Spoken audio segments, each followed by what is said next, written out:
New Orleans, a city rich with culture, art, music, and history. But beneath the beauty and excitement lies another world. One that can pull people into darkness before they even realize it.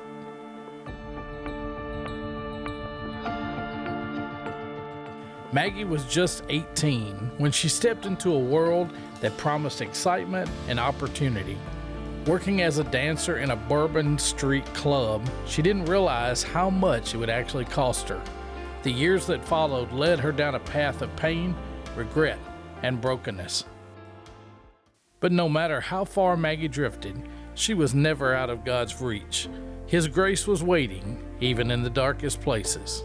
This is Maggie's story, one of redemption, hope, and the unrelenting love of Christ, today on Faith in Photos.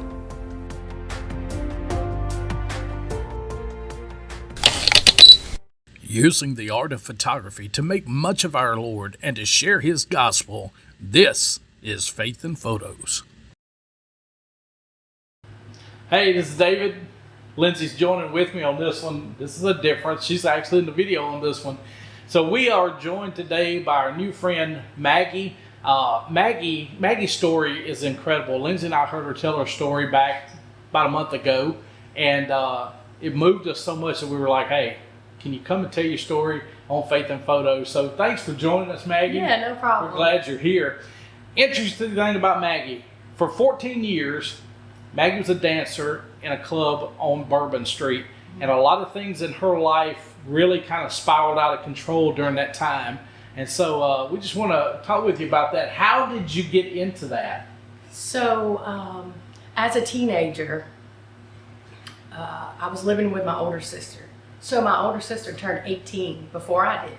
So I have a memory. I think I was about 14 years old. And my sister got married and moved into a trailer. Her and her husband and her little baby, her two babies. They moved into a trailer, and I was at that age where I wanted to grow up and move out too. So my mom let me go stay with my sister. My sister had this like circle of friends that would come over all the time. They were beautiful. There was a few of them, 3 or 4 of them, and they were so beautiful. And they would come and hang out with my sister. And I remember I was working at, I think I was working at Cracker Barrel. And I would watch them over time just come visit my sister. And I remember sitting at the kitchen table, and they would come in wearing t-shirts. And one of their t-shirts said barely legal. And they had on, you know, fake hair and glitter, and they were happy, it looked like, and they were having fun, and they were like, wait till you turn 18, we'll take you with us. And you know, I'd see their purses were just full of cash. No kidding. Yeah. And they would, you know, and so living in a trailer park in South Mississippi, working at a Cracker Barrel, I'm like, this is it. This is the answer. I didn't see my mom much. I didn't see my dad much, because all they did and still do is work. That's all. So I was at grandma's house a lot, and there was 10 of us at one time in my grandma's house, which was just down the street from the trailer park. And so we shared everything, the 10 people. It was just a bunch of grandkids. And so Momo took care of all of us. So I'd go between Momo's house and my sister's house, and I just saw a need for money. Kids wearing hand-me-downs, me being one of those kids. Right. And I just saw, I was like, I'm gonna go with them, and I'm gonna bring my grandma back some money. And so that's what I did. A lot of kids at that age, when you hit 16, 17, 18 years old, I know being a teacher, when you start talking with them about what they want to do with their life, money factors in. Like, it's a big deal. Yes. They want to have something, they want to be something, and honestly, they see that money as the ticket. So that's kind of what you were keying on is, oh, they got a purse full of money. Yeah. Now, I can see where that would be a draw, no doubt. And they looked happy. Yeah. I wanted a T-shirt like that and a purse full of money. Right. And in a car, you know, I didn't have a car. I was too young to have a car, so I wanted a car. I saw that and I was like, this is the answer. So they took you down there, and did it take you long to get a job? I don't really remember if it was the actual day I turned 18, but I remember going, all right, I'm 18, let's go. Because back then you could be 18. Mm. And so now you got to be 21. I just went and I had on like some like gym shorts and a t-shirt. And I just walked in and, you know, I was worried about whether I was going to get hired or not. But they were already on the phone with the manager. They're like, we're bringing a new girl. She doesn't know what she's doing yet, but she's going to do good. Because I was already like hustling on the streets. Yeah. So I walked in and I was so intimidated. The first time I walked into a club on the 400 block of Bourbon Street. I walked in and they all walked in. They all had their bags and all their stuff. So I'm thinking, I gotta get some stuff, you know, and I remember seeing a lady on stage and she just looked, I was like, I don't know if I can do that. I don't know if I can do that. And they're like, well, you don't have to get on stage at first. And so it just looked intimidating. It looked scary. I was like, I don't know if I can dance. Like any other job, there was a time of training. You had to pick up what you had to do, and you know. So did your, I guess, career? You fell into place. You were doing your thing. So I got bringing the money home. I'm assuming. Yeah. So I went to the dressing room. I changed. I got all ready to go, and I went downstairs, and it's still daylight. You can see the sun shining in from the courtyard. It's still daylight, and I went downstairs, and one single guy walks in. One guy walks in, sits down across the room. I could tell he was nervous. And I walked across the club, and in the first 5 minutes, I made hundreds of dollars. The first 5 minutes, and I was hooked. You were sold. I was sold. I was like, this is so easy. We talked earlier about, honestly, we call it the adversary will sell you the good parts, and be truthful with that. Yeah, hey, there's money to be made. Mm-hmm. There's probably a bit of glamour to it, because you get to wear the makeup and all kinds of things. But he doesn't tell you the other side of the story. And how long did it take you before you started seeing an environment that there were some things going on, maybe some drugs, some alcohol, some other things? Well, alcohol was involved immediately. Right. Immediately. And me being 18, I wasn't allowed to walk up to the bar. I'm a new girl, 18. I looked like a baby. So I'd have to get my older friends to go over to the bar for me, especially on day shift. That's back when they had day shifts. Alcohol was involved immediately because that's part of, you know, it's not just a stage. It's more than that. Right. And in New Orleans, there's a courtyard and there's all those rest of the rooms or the rest of the building in the back. And so part of selling those private rooms is alcohol comes with it. Right. So that's part of it. It's just part of it. But I never drank. I never drank. I just didn't until I turned 32. Something happened. You found a way to operate, but we were talking about some other details in your life that basically we all experience that life happens. Mm-hmm. Things break apart, relationships go sour, things happen. Mm-hmm. And really in life, you've got to be careful how you handle those things. Yeah. In the environment you were in, the alcohol was, for you, was kind of a choice. You had told me at one point that you dabbled with a drug thing, but you didn't really like it. But the alcohol met a need for you. Yeah. So when the feelings get rough and life is getting tough, what did that alcohol do for you? Alcohol felt like a solution. Alcohol was a solution, a temporary fix for the unbearable pain that I felt. Right. And the pain came from the lifestyle. And in that lifestyle, a lot of the girls die. So some people close to me Yeah. One day they were sitting next to me in the dressing room. The next day, they were gone. Casualties of the lifestyle. Yeah. The stuff that the adversary doesn't tell us. Yeah. You know, you can make some money and have a glamorous lifestyle, but then you're around a lot of stuff. Yeah. And then when life, like I say, when life happens, and you turn to alcohol. So is that at this point you're a mom? Yes. You had kids. Yes. That's a big deal. Yes. What did that become a casualty of your life at some point? Being a mom. Or what happened? You know. When I got pregnant, I was so deep into that life. That's all I ever knew. Like, because you know, being 18, you're a baby. So I got pregnant when I was 19, and I just didn't say anything. Because, you know, I tried to go work at a restaurant, and I'd, you know, make restaurant money, and I was like, I don't want this. This is, make this in 2 seconds on Bourbon Street. And when you're a young mom, it's a big deal. Yeah. I mean, all of us, the older we get, the more it costs for us to support a lifestyle. Yeah. If you add kids to it, you need the money. Yeah. You know, and it becomes a big deal. Yeah. Which I heard your story, so I'm gonna go ahead and ask you, did at some point you ever lose your kids? Yes. My first child, I lost her when she was 1.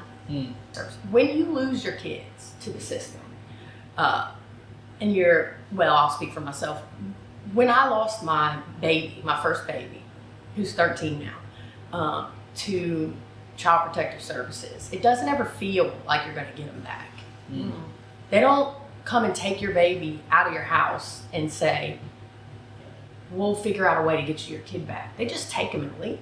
Right. They don't say, back then especially, now they offer programs, court programs that help you through those steps you need to take to get your kids back.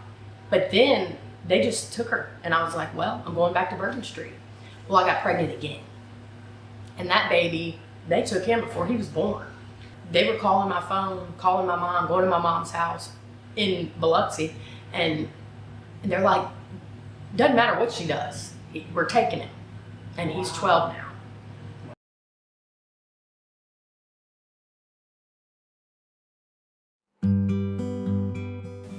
Just a few blocks off Highway 90 in Pasch Christian, Mississippi, you'll find a hidden gem, a place where elegance meets Southern hospitality.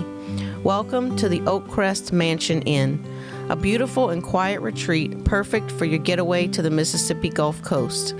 Their rooms offer a timeless charm, blending comfort with sophistication, and their attentive staff is dedicated to ensuring your stay is nothing short of exceptional.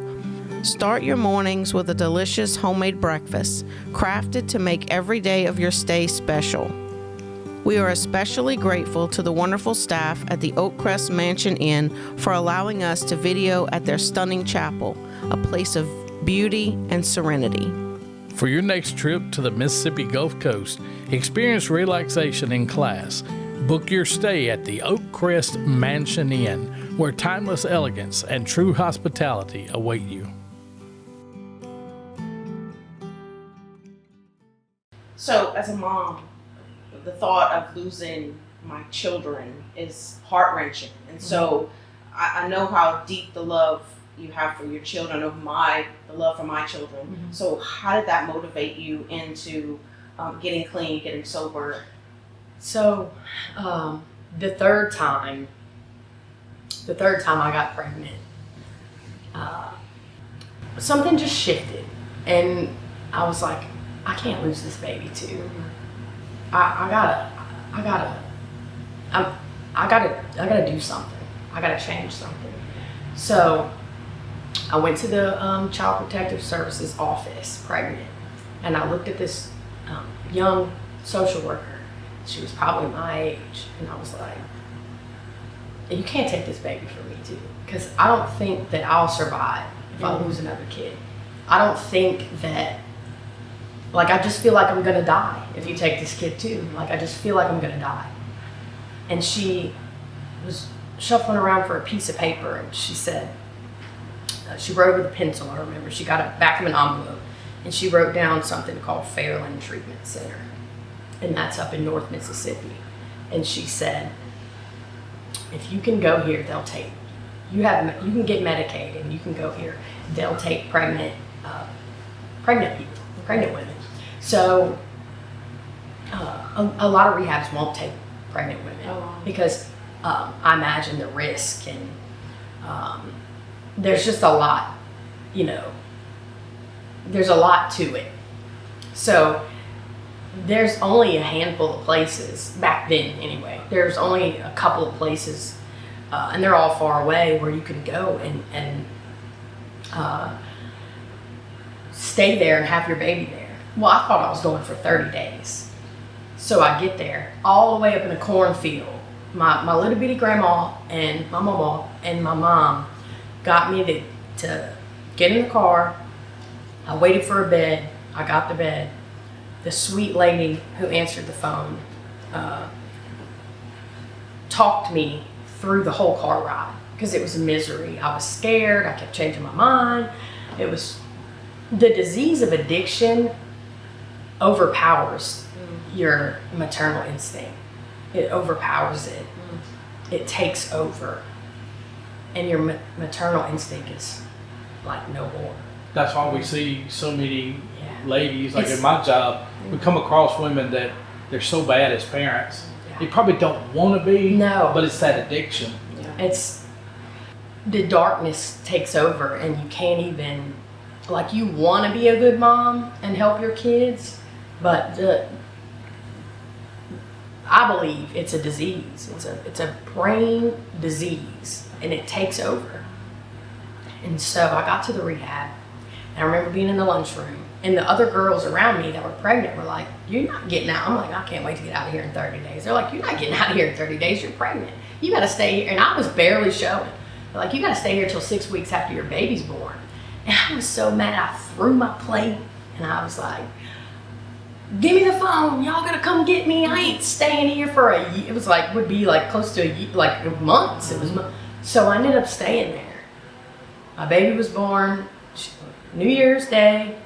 She was the first baby born in Clarksdale, Mississippi. And they call the babies born there a Fairland miracle. And so I was up in the middle of nowhere, and I had the baby. And so in that rehab, I got my other 2 kids back. And I became part of the staff. Like, I did the independent living program. But because I had my children there with me, I had to, I couldn't go to the halfway house, because they had a halfway house nearby, where if you weren't ready to go back out into the world, you could go to the halfway house. But the insurance on the house, I think, was the problem. It didn't cover children. You couldn't bring your kids to, if I'm remembering correctly, you can't bring your kids to the halfway house. So I had to stay inside of the rehab. But I did get my cell phone back. I got to leave on the weekends. I got, which was tough. And so I got privileges that the other residents didn't get. And so that caused a lot of chaos. And on the weekends, so I worked in the nursery. I had my kids, and I was working in the nursery so that the moms could go to groups and get, help. Well, I was sneaking on the weekends, and I was going to Bourbon Street. I was driving all those hours from Clarksdale, Mississippi. So, I mean, you were on an upswing, and things were looking good, but you weren't out. Like, you were still... No. I remember making the decision. I had been there for 8 months-ish, and I was like, I'm going to go back, and I'm just going to stay clean. I'm going to stay clean, and I'm going to go back. And I called my sister to come get me, and I gave her gas money, because I was getting a check from working at the rehab. And I gave her gas money, and I just went. And I would come back on Monday morning, and I'd sit in meditation, where we read and pray and stuff in the morning, and I'd be falling asleep because I had been I'd been on Bourbon Street, and I had, saved some money, and I wanted to eventually leave the rehab, but I didn't know any other life. So life, you're up on the, headed out of the stuff, and then sunk back into it. Mm-hmm. After some time, there was a group of people that I know y'all had a nickname for these ladies that came into the clubs, and they made relationships with you guys. And I guess what I'm looking at when I hear your story is this is the church, Christ Church, in a big sense. The worldwide church. When God's church does what God asks us to do, everybody doing their place, everybody doing their thing, awesome things happen. God uses that. So these ladies, y'all called them what? The church ladies. The church ladies. So to even get into a club on Bourbon Street, you sometimes have to have money, you have to have a date, you can't just waltz up in there. And there's a 1 drink minimum, they called it. And so you had to go through all these different steps to be able to just sit down in there and hang out or walk around. Walking into the dressing room is unheard of. You just don't do that. Well, I remember when you mentioned that, and I thought to myself, how did these ladies get that access? God. Yes, absolutely. God. One of the last times, so over the course of 10 years, they would come Mother's Day, they would come holidays, they would just come. And they would come in and they would hug us and they would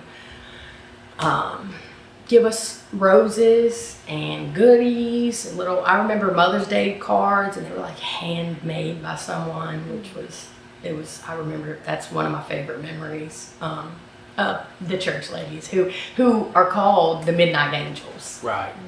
But to us, we didn't know that. They were the church ladies. And so I remember all the mirrors in the dressing room. I remember I was skin and bones, and I remember down to what I was wearing. And I remember the lady, she was like the ringleader of the group. She was like the leader.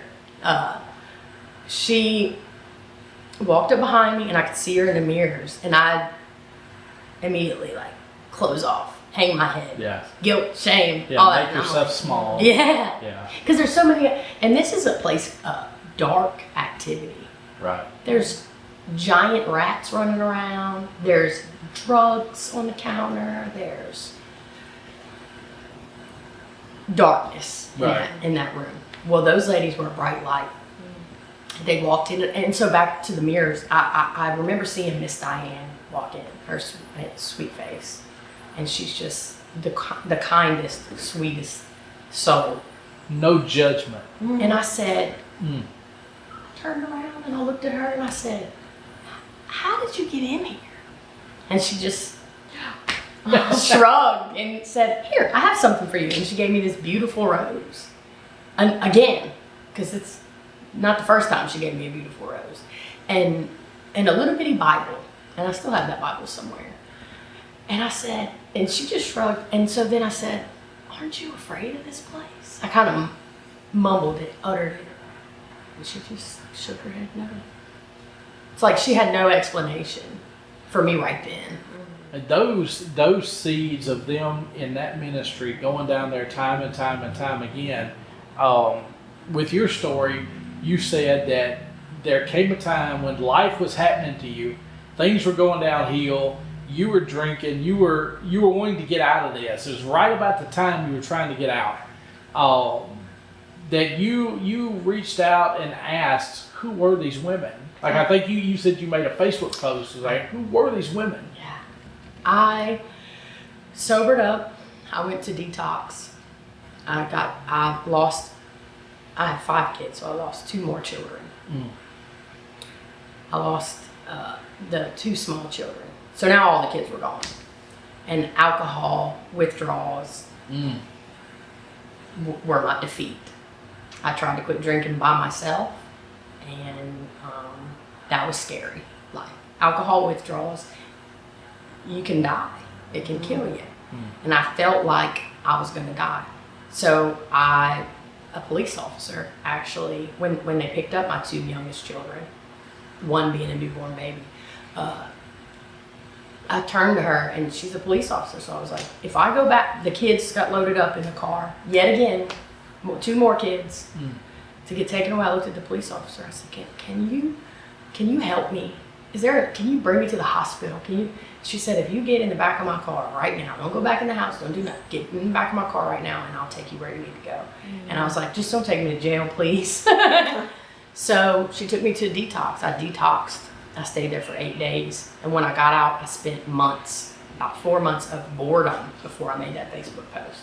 Wow. And the boredom almost, I was barely hanging on. Because I would go to meetings and I would go sit in silence because I just didn't know what to say. I was so defeated and broken. And I didn't even know who I was anymore.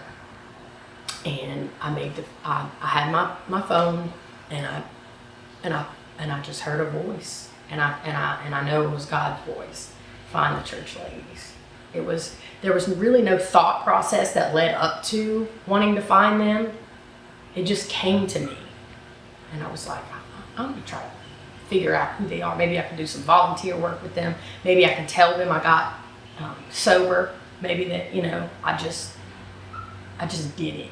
And so that's why I think it was God. I know it was God's voice. So you find out that they were hooked up with a specific church that was out of New Orleans. Yeah. So I put all my Facebook is French Quarter, Bourbon Street people. Those are my friends and my family, and they're very dear to my heart. But so when I make a Facebook post, I know that that's who's going to see it.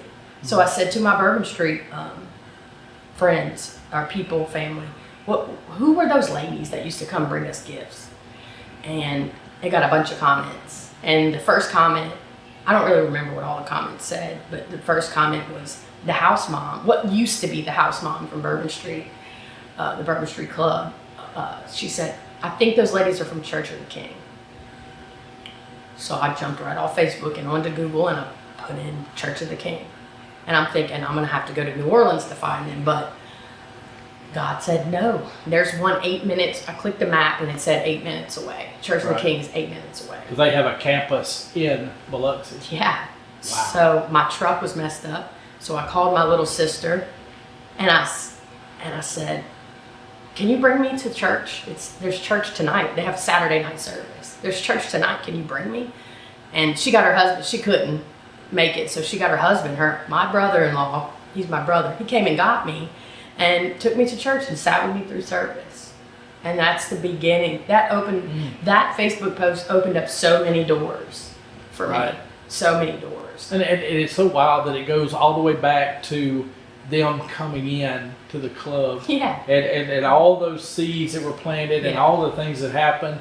And then you finding out they're right in my backyard, basically. Yeah, right there. So God started changing things for you. Yeah. Like, and honestly, some of the pictures that we've seen of you back in that time, you look healthier and happier now than you did back then. Like to the point that you can see it on your face. I actually showed somebody a picture the other day, and I said, this was her during her dancing years when she was younger. This is her today. And they said the same thing. Oh my gosh, she looks younger. Yeah. She looks happier and healthier. Yeah. God's doing a work with you is the point. Yes. There's some things going on. Yeah. And I hope I can use that, God's word. I hope I can use that to help other people. There's a lot of people that are walking the same pathway that you walked. Yes. And are probably hurting the same way. Yeah. They need that help. Yeah. You just got a certification. What was that? I actually just got the actual certificate, the original, the real certificate just came in the mail, and I checked the mail before I came here today. Yeah. And I was like, look at this. It's like God winking at me. Like, it was in the mail, but I'm a certified peer support specialist. That's awesome. That's Yeah. awesome. So what that is someone with lived experience that uses, I like to say it like this. My pain wasn't for nothing. Yes. It was, I turned my pain into a purpose. God never wastes a hurt. Yeah. You know, and those circumstances that we have, you know, Lindsay and I have had some circumstances that brought about great pain in life. Mm-hmm. But now, when we meet somebody who's going through the same thing, it's a powerful tool to use to say, I do know what you're going through. And they hear you better. Oh, yeah. No I doubt. know for me, if someone's walked through the same fire I walked through,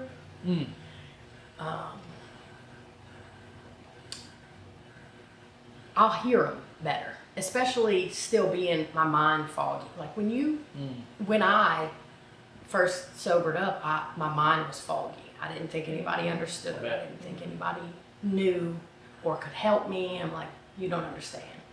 So that's what a peer support specialist is someone who's been there, done that, and can use what they've learned. I like think about it like the grass is greener on the other side. I always say that to myself. Right. Because in my case it is. Absolutely. Yeah. Absolutely. Wow. What an incredible story. And I'm so glad that you're here. I'm so glad you're doing well. Yes. You got kids running around outside. Yeah. They came in and checked out our setup and they're so precious. And you are the mom they need now. Yes. You're present. Yes. You're clear-headed. Yes. And you're serving God at church. Yes. And man, that's just such a great. That's why I wanted you to tell your story. Yeah. I wanted people to see what God's doing. He doesn't sleep, and He's always at work in our lives, and He's always ever present. You know, for when we need Him. Yeah. Which is all the time. Yes. Always. Well, thanks so much for being with us. Thank you we for appreciate having it. me. Thank you all for having me. Yeah. Hey, we're so glad that you joined us today to hear Maggie's story. You know, in the 3rd chapter of John, the 16th verse, one of the greatest verses that people quote all the time, for God so loved the world that He gave His only begotten Son, that whosoever believes in Him should not perish, but have everlasting life. And I hope you've done that. I hope that you have recognized that Jesus is the Lord and Savior, and that if you've repented for your sins, He is faithful and just to forgive us of our sins and to cleanse us from all unrighteousness. I'm so glad that He did that for me, and I hope that you have asked Him to save you as well. You know, here on Faith and Photos, we always want to remind you to keep taking those photos. But as always, keep your focus on Him. We'll see you in the next one.